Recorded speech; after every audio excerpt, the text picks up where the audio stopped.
অন্যান্য খবরের দিকে নজর রাখবো। সুপ্রিম কোর্টের একটি গুরুত্বপূর্ণ রায়, খোরপোশ চাইতে পারেন মুসলিম মহিলারা, এমনটাই বক্তব্য রাখা হয়েছে শীর্ষ আদালতের পক্ষ থেকে এবং বলা হয়েছে খোরপোশ দয়া নয়, তা অধিকার বলেই শীর্ষ আদালতের পক্ষ থেকে আজকের রায় ব্যাখ্যা করা হয়েছে।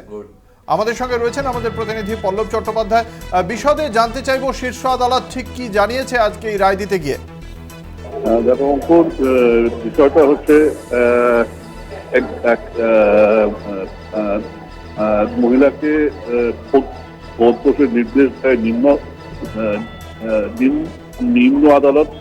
আমি সেই রায়টাকে চ্যালেঞ্জ করে এসেছিলেন সুপ্রিম কোর্টে। মূল বক্তব্যটা ছিল মুসলিম পার্সোনাল ল অনুযায়ী কিন্তু এরকম খোরপোশের নির্দেশ দেওয়া যায় না। তার কারণ হচ্ছে খোরপোশের নির্দেশটা আমাদের সিআরপিসি অনুযায়ী কিন্তু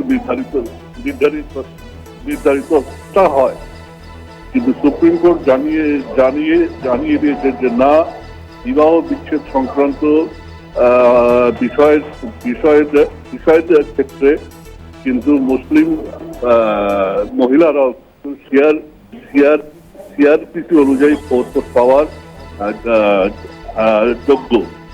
এক্ষেত্রে তাদেরও কিন্তু অন্যান্যদের মতো সমানভাবে খোরপোশ পাওয়া। ধন্যবাদ। আমাদের সঙ্গে ছিলেন আমাদের প্রতিনিধি পল্লব চট্টোপাধ্যায়।